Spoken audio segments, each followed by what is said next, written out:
जय श्री कृष्णा। राधे राधे। आज आप लोग सुनेंगे माघ मास महात्म्य कथा 18 अध्याय 18-19। श्री वशिष्ठ ऋषि कहने लगे कि हे राजन, मैंने दत्तात्रेय जी द्वारा कहा माघ मास का महात्म्य कहा। अब माघ मास के स्नान का फल सुनो। हे परंतप, माघ स्नान सब यज्ञों व्रतों का और तपों का फल देने वाला है। माघ मास में स्नान करने वाले स्वयं तो स्वर्ग में जाते ही हैं, उनके माता पिता दोनों के कुलों को भी स्वर्ग प्राप्त होता है। जो माघ मास में सूर्योदय के समय नदी आदि में स्नान करता है, उसके माता पिता के 7 कुलों की पीढ़ी स्वर्ग को प्राप्त होती है। माघ मास में स्नान करने वाले दुराचारी और कुकर्मी मनुष्य भी पापों से मुक्त हो जाते हैं। और इस मास में हरि का पूजन करने वाले पाप समुदाय से छूटकर भगवान के सहस्र शरीर वाले हो जाते हैं। यदि कोई आलस्य से भी माघ में स्नान करता है, उसके भी सब पाप नष्ट हो जाते हैं। जैसे गंधर्व कन्याएं राजा के श्राप से भयंकर कल को भोगती हुई लोमस ऋषि के वचन से मास में स्नान करने से पापों से छूट गई। यह वार्ता सुनकर राजा दिलीप विनय से पूछने लगा कि गुरुदेव, ये कन्याएं किसकी थी? उनको कब और कैसे श्राप मिला? उनके नाम क्या था? ऋषि के वाक्य से कैसे श्राप मुक्त हुई और उन्होंने कहाँ पर स्नान किया? आप विस्तार पूर्वक सब कथा कहिए। वशिष्ठ जी कहने लगे, हे राजा, जैसे अग्नि से स्वयं अग्नि उत्पन्न होती है, वैसे ही यह कथा धर्म और संतान उत्पन्न करती है। हे राजन, सुख संगीत नामक गंधर्व की कन्या का नाम विमोहिनी था। सुशीला तथा स्वर वेदी की सुंबड़ा चंद्रकांत की सुतारा तथा सुप्रभा की कन्या चंद्रका, ये 5 सब समान आयु वाली तथा चंद्रमा के समान कांति वाली और सुंदर थी। जैसे रात्रि को चंद्रमा शोभायमान होता है, वैसे ही पुष्प की कलियों के समान खिली हुई यह अप्सराएं थी। ऊंचे पयोधर वाली पंगनी वैशाख मास की कामिनी यौवन दिखाती हुई नवीन पत्तों वाली लता के सहस्य गोरे रंग सोने के सहस्य चमकती हुई और सोने के अलंकारों से सुशोभित सुंदर वस्त्र धारण किए हुए, अनेक प्रकार के गाने और बीना अथवा बांसुरी तथा दूसरे बाजे बजाने में प्रवीण तथा ताल स्वर तथा नृत्य कला में निपुण थी। इस प्रकार वे कन्याएं क्रीड़ा करती हुई कुबेर के स्थान में विचरती थी। एक समय कौतुकवश माघ मास में एक वन से दूसरे वन में विचरती हुई मंदिर के पुष्प तोड़कर सरोवर पर गौरी पूजा के लिए गई। स्वच्छ जल के सरोवर में स्नान करके वस्त्र धारण कर मौन हो बालू मिट्टी की गौरी बनाकर चंदन, कपूर, कुमकुम और सुंदर कमलों से उपचार सहित पूजन करके ये 5 कन्याएं ताल नृत्य करने लगी। फिर ऊंचे गद्दाधर स्वर में सुंदर गीत गाने लगी। जब ये कन्याएं नाचने और गाने में लीन थी, तो उस समय अच्छोद नामक उत्तम तीर्थ में वेदनिधि नाम के मुनि के पुत्र अग्निप ऋषि स्नान को गए। वह युवा ऋषि सुंदर मुख्य कमल, सहस नयन, विशाल छाती, सुंदर भुजाओं वाला, दूसरे कामदेव के समान था। शिखा सहित दंड लिए, मृग चर्म ओढ़े, यज्ञोपवीत धारण किए हुए था। उसको देखकर पांचों कन्याएं मुग्ध हो गई और उसका रूप व यौवन देखकर कामदेव से पीड़ित हो देखो देखो ऐसा कहती हुई उस ब्राह्मण के चित्त में कामदेव का डर उत्पन्न करने लगी और आपस में विचार करने लगी कि यह कौन है। रति रहित होने से कामदेव नहीं और एक होने से अश्विनी कुमार नहीं, यह कोई गंधर्व या किन्नर या काम रूप धारण कर कोई सिद्ध या किसी ऋषि का श्रेष्ठ पुत्र या मनुष्य है। कोई भी हो, ब्रह्मा जी ने इसको हमारे लिए बनाया है। जैसे पूर्व कर्म के प्रभाव से संपत्ति प्राप्त होती है, वैसे ही गौरी जी ने हम कुंवारियों के लिए श्रेष्ठ वर दिया है और आपस में यह तुम्हारा वर है या मेरा अथवा सबका, ऐसा कहने लगी। जिस समय उस ऋषि पुत्र ने अपनी मध्याह्न की क्रिया करके ऐसे वचन सुने तो वह सोचने लगा कि यह तो बहुत बड़ी समस्या उत्पन्न हो गई। ब्रह्मा, विष्णु, महेश आदि देवता तथा बड़े योगीश्वर भी स्त्रियों के भ्रम जाल में मोहित हो गए हैं। इनके तीक्ष बाणों से किसका मान रूपी हिरण घायल नहीं हो सकता। जब तक नीति और बुद्धि रहती है तब तक पास से भय रहता है। जब तक कि गंभीरता रहती है एवं विधि का पालन होता है तब तक मनुष्य स्त्रियों के काम रूपी बाणों से बिंधा नहीं जाता। ये मुझे उन्नतम और मुग्ध कर रही है। किन गुणों से धर्म की रक्षा हो सकती है? स्त्रियों के मांस, रक्त, मल मूत्र से बने घृणित और अशुद्ध शरीर में कामी लोग ही सुंदरता की कल्पना करके रमन कर सकते हैं।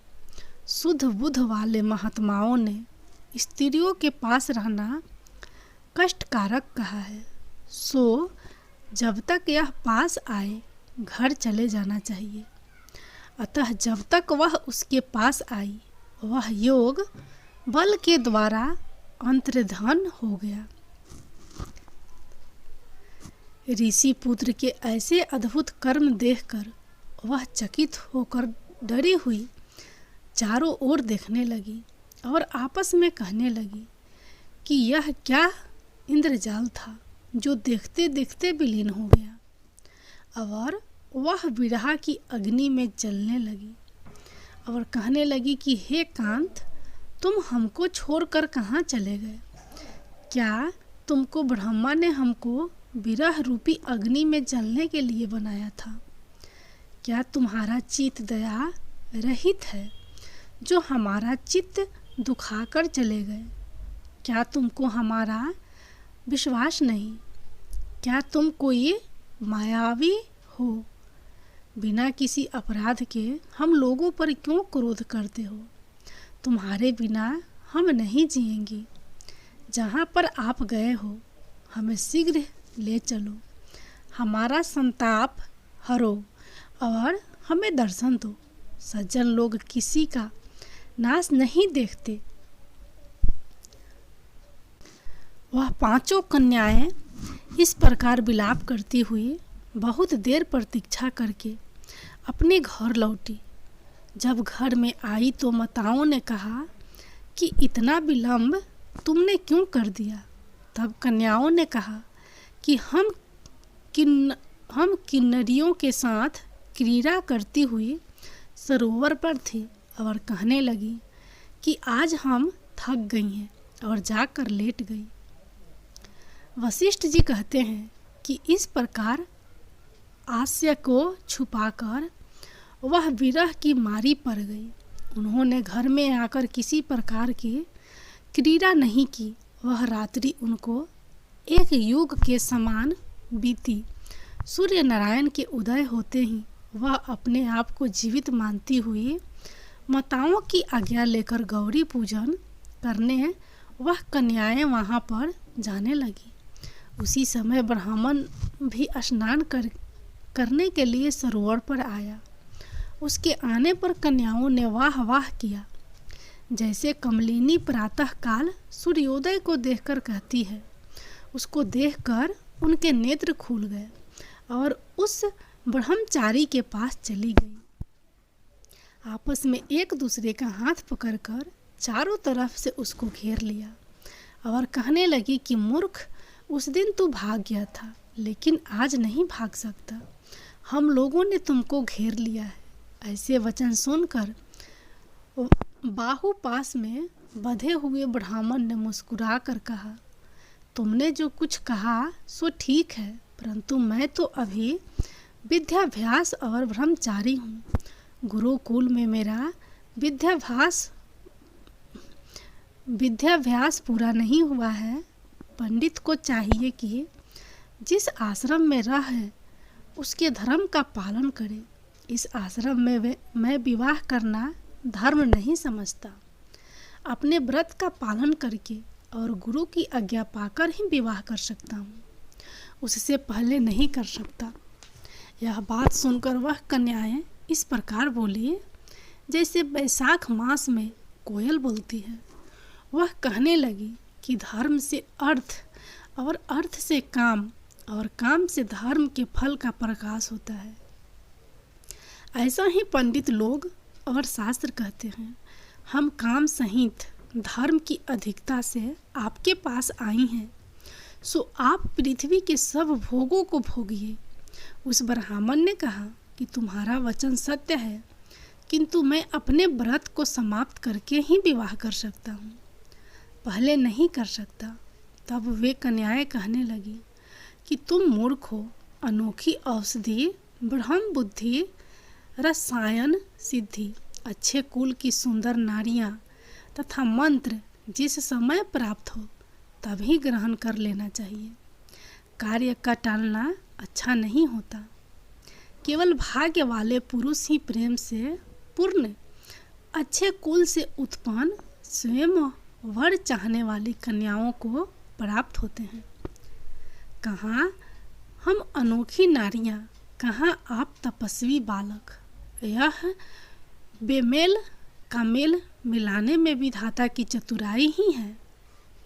इस कारण आप हम लोगों के साथ गंधर्व विवाह कर ले।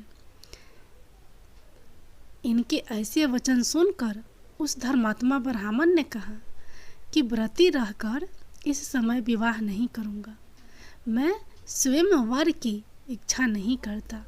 इस प्रकार उसके वचन सुनकर उन्होंने एक दूसरे का हाथ छोड़कर उसको पकड़ लिया। सुशील और सुरस्वरा ने उसकी भुजाओं को पकड़ लिया। सुतारा ने आलिंगन किया और चंद्रिका ने उसका मुख चूम लिया, परंतु फिर उसने क्रोधित होकर उनको श्राप दिया कि तुम डायन की तरह मुझसे चिपटी हो, इस कारण पिचासनी हो जाओ। ऐसे श्राप देने पर वह उसको छोड़कर अलग खड़ी हो गई। उन्होंने कहा कि हमने अपराधियों को वृथा क्यों श्राप दिया। तुम्हारी इस धर्म ज्ञाता पर धिक्कार है। प्रेम करने वाले से बुराई करने वाले का सुख दोनों लोगों में नष्ट हो जाता है। इसलिए तुम भी हम लोगों के साथ पिचास हो जाओ। तब वे आपस के क्रोध से उस सरोवर पर पिचासनी हो गए और बस पिचासनी कठिन शब्दों से चिल्लाते हुए अपने कर्मों को भोगने लगे। वशिष्ठ जी कहने लगे कि हे राजन, इस प्रकार वह पिशाच उस सरोवर के इधर उधर फिरते रहे। बहुत समय पश्चात मुनियों में श्रेष्ठ लोमस ऋषि पौष शुक्ला चतुर्दशी को उस अछोद सरोवर पर स्नान करने के लिए आए। जब धुंधा से दुखी इन पिशाचों ने उनको देखा तो उनकी हत्या करने के लिए गोल बांधकर उनको चारों तरफ से घेर लिया। वेद निधि ब्राह्मण भी वहाँ पर आ गए और उन्होंने लोमस ऋषि को साष्टांग प्रणाम किया। वे पिशाच ऋषि के तेज के समान ठहर ना सके और दूर जाकर खड़े हो गए।